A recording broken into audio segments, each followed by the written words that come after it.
Assalamualaikum warahmatullahi wabarakatuh. Baik, di video kali ini kita akan membahas materi lanjutan tentang listrik statis. Sebelumnya kita sudah membahas mengenai gaya Coulomb. Sekarang kita akan membahas materi tentang medan listrik. Medan listrik merupakan suatu ruangan yang dimana ruangan tersebut terdiri dari muatan positif dan muatan listrik sebagai muatan listrik sumber. Jika di dalam ruangan tersebut kita letakkan suatu muatan lain yang dimana muatan tersebut dikatakan sebagai muatan uji, maka akan timbul yang namanya kuat medan listrik. Kuat medan listrik adalah besarnya gaya Coulomb atau gaya listrik yang bekerja pada muatan uji dibagi dengan muatan uji tersebut. Secara persamaan matematis, kita tulis E sama dengan F dibagi Q0, di mana satuan dari gaya adalah Newton dan satuan dari muatan adalah Coulomb. Yang perlu teman-teman ingat, konsepnya adalah jika muatan sumbernya adalah positif, maka arah medan listriknya akan mengarah keluar, ya. Sementara jika muatan sumbernya bermuatan negatif, maka arah medan listriknya akan mengarah ke dalam. Ini konsep yang perlu dipahami oleh teman-teman semua. Setelah kita paham konsepnya, baru kita bisa menentukan perumusan dari medan listrik. Dasarnya tadi sudah kita miliki, bahwa dasar dari medan listrik itu adalah E sama dengan F dibagi Q0, di mana F ini merupakan gaya listrik atau gaya Coulomb. Di video sebelumnya kita sudah membahas bagaimana persamaan dari gaya listrik atau gaya Coulomb, di mana persamaannya adalah K dikalikan Q pertama dikalikan Q kedua dibagi dengan kuadrat jarak dibagi Q0. Di sini ada persamaan yang sama, ya, Q0 dengan Q0-nya. Jadi bisa kita coret sehingga kita dapatkan perumusan akhir dari medan listrik adalah E sama dengan K dikalikan Q per kuadrat jarak. Untuk memahami persamaan matematis dari perumusan medan listrik, kita harus mengerjakan soal. Oke, baik, di sini kita akan membahas contoh soal tentang medan listrik. Di sini ada muatan negatif, ada muatan positif, di mana di antara kedua muatan ini diletakkan suatu muatan uji, yaitu titik P, di mana titik P ini berjarak 2 cm ke muatan negatif dan berjarak 8 cm ke muatan positif.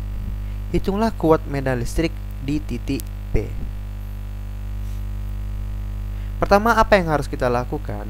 Yang kita lakukan pertama kali adalah menentukan kemana arah medan listriknya, ya, kemana arah medan muatan uji ini terhadap muatan negatif dan kemana arah medan listrik muatan uji terhadap muatan positifnya. Oke, pertama, ya, untuk memudahkannya, ini kita misalkan muatan yang pertama dan yang ini merupakan muatan yang kedua. Ini merupakan salah satu untuk memudahkan kita menyelesaikan atau menentukan arah medan listriknya. Oke, sekarang kita selesaikan satu persatu. Muatan titik P atau muatan uji ini terhadap muatan negatif. Yang perlu teman-teman ingat bahwa muatan uji ini selalu bernilai positif atau bermuatan positif. Ya, ingat ya, selalu bermuatan positif. Dan muatan titik P ini atau muatan uji ini yang akan bergerak ke kiri atau bergerak ke kanan. Ya, jadi yang bergerak itu adalah muatan ujinya. Jadi muatan negatif ini, muatan sumbernya dan muatan sumber yang positifnya itu dia tidak bergerak. Yang bergerak adalah muatan ujinya. Oke, sekarang kita analisa kemana arah gerak muatan uji ini terhadap muatan negatif. Ya, ingat tadi muatan uji itu selalu bermuatan positif. Kalau positif dan jumpa negatif, apa yang terjadi? Akan tarik menarik. Karena yang bergerak adalah muatan uji, maka muatan uji titik P ini akan bergerak ke kiri, akan mendekati si muatan pertama. Ya, berarti akan bergerak ke kiri. Ini kita katakan atau kita tulis sebagai E1. Artinya muatan uji terhadap muatan yang pertama. Kita anggap tadi ini muatan pertama dan ini yang kedua. Kemudian bagaimana antara muatan uji P terhadap muatan yang kedua? Muatan uji ini bernilai positif atau bermuatan positif didekatkan dengan muatan positif, akan tolak menolak. Ya. Berarti bergeraknya juga ke kiri, ya. Berarti pergerakannya sama, bergerak ke kiri, dia akan menolak karena positif jumpa positif, ya. Ini kita tulis sebagai E2. Oke, kemudian ya, bisa kita tulis persamaan berapakah kuat medan listrik di titik P, ya. Karena di sini E1 dan E2 itu sama-sama mengarah ke kiri, berarti bernilai negatif keduanya, ya. Karena bergerak ke kiri. Kalau dia bergerak ke kiri nanti negatif, kalau dia bergerak ke kanan berarti positif. Karena keduanya bernilai negatif, tinggal kita tulis persamaannya, EP sama dengan negatif E1 dikurang E2. Tinggal kita tulis persamaan dari medan listriknya, bahwa medan listrik itu adalah E sama dengan K dikalikan Q per kuadrat jarak. Oke, di sini kita tulis EP sama dengan negatif K Q1 per R kuadrat dikurang K Q2 per R kuadrat. Di sini negatif K-nya, ya. Negatif K ini bisa kita tarik keluar untuk memudahkan kita menyelesaikan persamaannya. Berarti EP sama dengan negatif K Q1 per R kuadrat ditambah Q2 per R kuadrat. Ingat, ketika negatif K ini sudah kita tarik keluar, maka di sini menjadi muatan positif, ya. Bernilai positif. Negatif K dikalikan Q1 ini dia. Negatif K dikalikan Q2 ini dia. Berarti kan negatif dikalikan positif negatif, ya. Ini teman-teman pasti bisa. Setelah kita keluarkan negatif K-nya, jadi tinggal kita memasukkan nilai-nilainya saja lagi. Oke, berarti EP sama dengan negatif 9 kali 10 pangkat 9. Teman-teman pasti sudah paham berapa nilai konstantanya, ya, nilai ketetapannya. Berarti 9 kali 10 pangkat 9, muatan yang pertama adalah 25 kali 10 pangkat negatif 6. 10 pangkat negatif ini teman-teman juga paham, ya, karena sudah kita bahas di video sebelumnya. Kemudian dibagi dengan kuadrat jaraknya. 2 cm ini dijadikan ke dalam bentuk meter, ya, berarti dibagi 100. Kalau kita rubah dalam bilangan berpangkat menjadi 2 kali 10 pangkat negatif 2. Karena satuannya dalam bentuk kuadrat, berarti di sini jangan lupa dikuadratkan. Kemudian ditambah 50 mikro, 50 dikali 10 pangkat negatif 6. Kemudian jaraknya antara muatan uji terhadap muatan yang kedua itu 8 cm. Kita rubah ke dalam bentuk meter, berarti 8 kali 10 pangkat negatif 2 dikuadratkan. Kemudian kita selesaikan, ya. Berarti EP sama dengan negatif 9 kali 10 pangkat 9.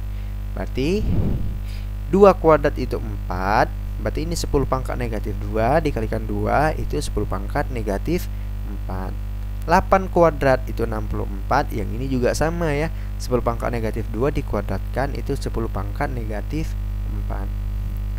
Oke, yang perlu saya jelaskan kepada teman-teman semuanya, jika bilangan berpangkat dibagikan, maka dia akan dikurang, ya. Berarti di sini kan negatif 6 dikurang, karena di sini negatif, jangan lupa ditulis negatif 4. Negatif dikalikan negatif menjadi positif, berarti negatif 6 ditambah 4 sama dengan 10 pangkat negatif 2. Ya, kebalikannya jika dia dalam bentuk perkalian, maka bilangan berpangkatnya jangan lupa dijumlahkan. Oke, setelah ini bisa kita selesaikan. Berarti EP sama dengan negatif 9 kali 10 pangkat 9. 25 dibagi 4 itu adalah 6,25 dikali 10 pangkat negatif 2 ya. Berarti ini kan 10 dikurang, ini kan 10 pangkat negatif 6, berarti artinya negatif 6 dikurang negatif 4. Tadi sudah dijelaskan. Berarti ditambah 50 dibagi 64 itu adalah 0,78 dikali 10 pangkat negatif 2 karena sama. Oke, kita selesaikan. Berarti kita dapatkan persamaannya. Negatif 9 kali 10 pangkat 9 dikali 7,03 kali 10 pangkat negatif 2. Ini tinggal kita jumlahkan saja. Ya, bilangan berpangkatnya sama. Bilangan berpangkatnya tidak perlu berubah karena dalam bentuk penjumlahan. Jadi tetap yang kita jumlahkan hanyalah 6,25 ditambah dengan 0,78. Hasilnya adalah 7,03. Kalau ini kita selesaikan, kita dapatkan medan listrik, kuat medan listrik di titik P itu sebesar negatif 6,3 kali 10 pangkat 8 Newton per Coulomb. Ya, bisa ya teman-teman semuanya. Oke, sekarang kita mencari di mana letak muatan uji tersebut. Medan listriknya bernilai 0. Ya. Ini sama kasusnya seperti pada gaya Coulomb yang sudah kita bahas sebelumnya, di mana letak gaya Coulomb agar dia tidak dipengaruhi oleh kedua muatan lainnya, ya. Konsepnya sama. Oke, yang perlu di sini ditambahkan penjelasannya. Kalau di sini muatannya dia berbeda antara muatan pertama dengan muatan kedua, dia tidak sejenis. Yang ini kan muatan negatif, yang ini muatan positif. Kalau dia berbeda, maka letak titik P ini tidak berada di antara kedua muatan ini. Bisa di kiri dari muatan pertama dan bisa di kanan dari muatan yang kedua. Kalau begitu bagaimana caranya? Apakah dia di sini ataukah dia di sini? Untuk menentukan apakah dia di sini dengan di sini, kita perhatikan muatannya. Di mana nilai muatan yang paling terkecil, maka letak titik P berada di sekitar tersebut. Kalau misalkan ini 4 dengan 1, mana yang lebih kecil? Lebih kecil 1 mikrocoulomb. Sehingga bisa kita simpulkan letak titik P itu berada di sekitar 1 mikrocoulomb. Yang jelas dia bukan di antara kedua muatan ini ya. Berarti dia letaknya di sebelah kanan dari muatan yang kedua. Nah, di sini letak muatan ujinya. Tetapi kita tidak tahu berapa jaraknya, ya. Tapi kita tidak tahu berapa jaraknya di sini antara muatan uji terhadap muatan yang kedua. Sama seperti sebelumnya, kita harus menentukan kemana arah medan listrik. Arah medan listrik muatan uji terhadap masing-masing muatan. Muatan pertama dengan muatan yang kedua. Oke, kalau muatan uji terhadap muatan yang pertama, muatan uji ini bernilai positif, bermuatan positif, dan muatan yang pertama negatif, maka dia akan tarik-menarik. Maka dia pergerakannya akan ke kiri. Kita tulis sebagai E1. Kemudian antara muatan uji terhadap muatan yang kedua, dia bagaimana? Muatan uji positif, muatan kedua positif. Ketika muatan uji ini bergerak mendekati muatan kedua, maka akan tolak menolak, ya. Berarti pergerakannya itu dia ke kanan. Dan ini kita tulis sebagai E2. Jadi sudah bisa bernilai 0. E2 dikurang 1 sama dengan 0. Jadi dia harus 0. Medan listriknya tuh harus sama dengan 0. Jadi bisa kita tulis persamaannya ya. Nah, jaraknya di sini ya. Jaraknya kita belum diketahui berapa jaraknya. Sehingga kalau jaraknya belum diketahui, kita tulis saja dia sebagai variabel X misalnya. Karena kita tidak tahu berapa jarak antara muatan uji terhadap muatan yang kedua.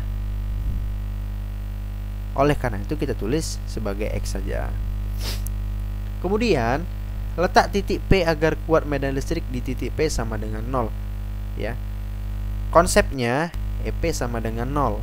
Kita ingin mencari di mana letak X ini sehingga muatan uji ini dia bernilai 0 medan listriknya. Oke. Medan listrik yang bekerja pada muatan uji itu ada dua, ya. Ada E2 ke kanan positif dan ada E1 ke kiri negatif. Sehingga kita tulis E2 dikurang E1 sama dengan 0. E2 ke kanan positif, E1 ke kiri negatif. Kalau tanda negatif ini kita pindahkan ke sisi sebelah sini akan berubah menjadi tanda positif. Sehingga kita memiliki persamaan E2 sama dengan E1. Oke, kalau kita sudah dapat konsepnya seperti ini, tinggal kita masukkan perumusan dari medan listriknya. Kan sudah kita bahas tadi apa rumus dari kuat medan listrik, ya.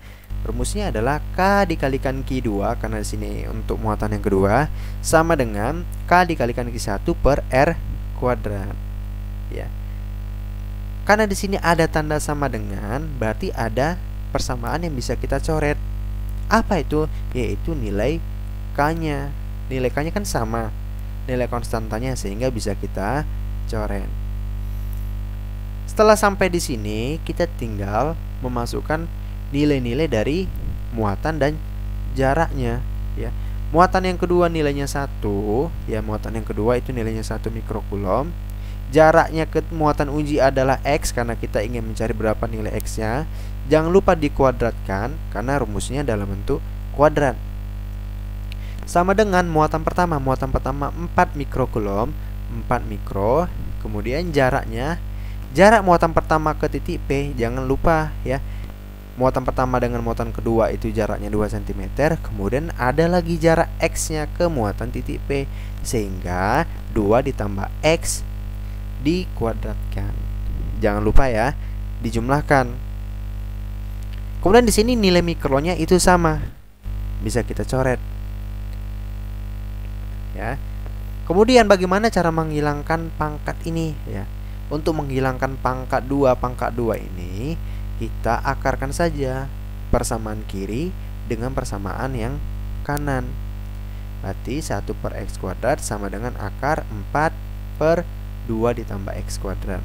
Sehingga kita dapatkan 1 per X sama dengan 2 per 2 ditambah X. Akar 1, 1, akar 4, 2. Sementara X kuadrat ini pangkatnya hilang, ya. Dan ini pangkatnya juga hilang. Setelah sampai ini tinggal kita kali silang, ya.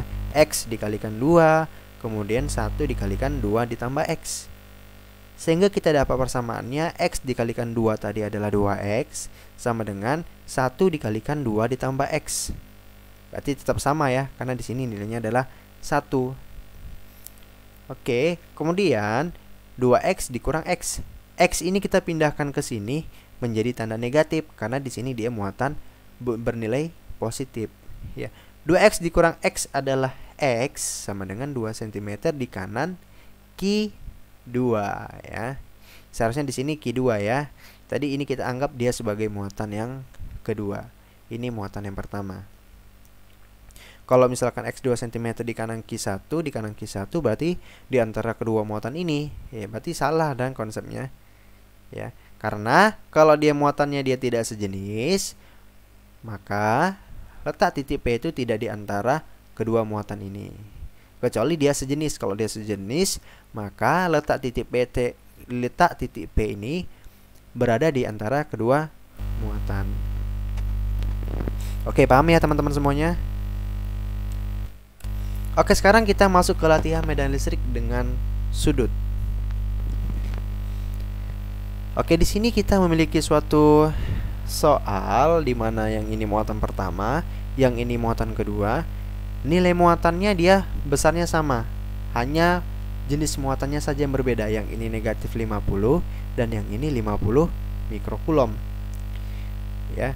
Letak titik P-nya itu berada di sini. Dan di sini ada sudutnya. Sudut yang terbentuk adalah 30 derajat. Tentukanlah kuat medan listrik total pada titik P akibat pengaruh dari muatan pertama dan muatan yang kedua. Oke, konsepnya sama dengan soal-soal yang sudah kita bahas sebelumnya. Kita harus mencari kemana arah medan listrik yang disebabkan oleh muatan uji ini terhadap masing-masing muatan sumbernya. Di sini ada dua muatan sumber, ya. Muatan sumber positif dengan muatan sumber negatif. Oke, sekarang kita analisa coba.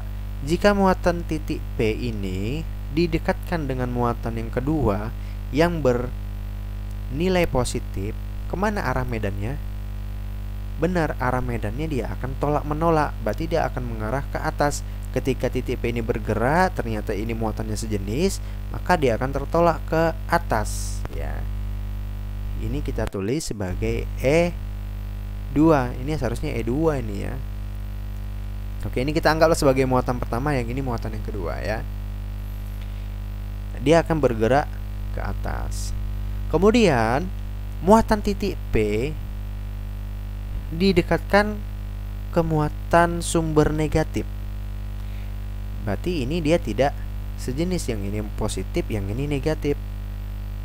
Berarti kemana arahnya? Benar, berarti arah muatan titik P ini akan bergerak mendekati si muatan sumber negatif, mengarah ke bawah, ya. Ini kita tulis sebagai E2. Oke. Kemudian di mana energi totalnya? Energi totalnya jangan lupa itu kita ambil sumbu X-nya dulu, ya. Yang ini kita ambil sumbu X, yang ini sumbu Y. Maka nanti akan terbentuk suatu vektor. Jadi besarnya energi total pada titik P itu adalah vektornya di tengah-tengahnya ini. Ini kita tulis sebagai EP, energi total pada titik P, ya. Kemudian di sini sudut 30 sama besar dengan sudut yang di sini. Sudut seberangnya artinya, ya. Sudut seberangnya itu sama besar, yang ini 30, berarti di sini 30. Ini sudah kita ambil sumbu 2 dimensi, ya, yang ini sumbu X, yang ini sumbu Y. Berapa besar sudut yang di sini, ya? Kalau kita tuliskan, yang ini kan dia membentuk siku-siku, ya. Dimana siku-siku itu besarnya adalah 90 derajat, ya. Kalau 90 derajat, yang ini adalah 30, berapa totalnya dia dari titik sini sampai ke titik sini? Berarti kan 90 ditambah 30, besarnya berarti 120 derajat, ya. Ini yang harus dipahami oleh teman-teman semua untuk menentukan berapa besar sudutnya. Setelah kita menentukan kemana arah medan listriknya, berapa besar nilai sudutnya, baru kita tentukan berapa kuat medan listriknya pada EP ini menggunakan persamaan vektor yang sudah kita pelajari di kelas 10 sebelumnya. Oke, pertama kita tentukan dulu berapa besar masing-masing medan listrik. E1-nya berapa, E2-nya berapa. Oke, pertama kita kerjakan dulu berapa besar medan listrik pada muatan yang pertama, ya. Ini tadi kita anggap muatan pertama, yang ini muatan yang kedua. Tinggal kita tulis, ya. K itu 9 kali 10 pangkat 9, muatan pertama itu positif, 50 kali 10 pangkat negatif 6, ya. Kemudian dibagi dengan 6 kali 10 pangkat negatif 1. Seharusnya yang E1 ini yang ini, ya, gitu, ya. Tapi ini S1-nya kita malah yang ini.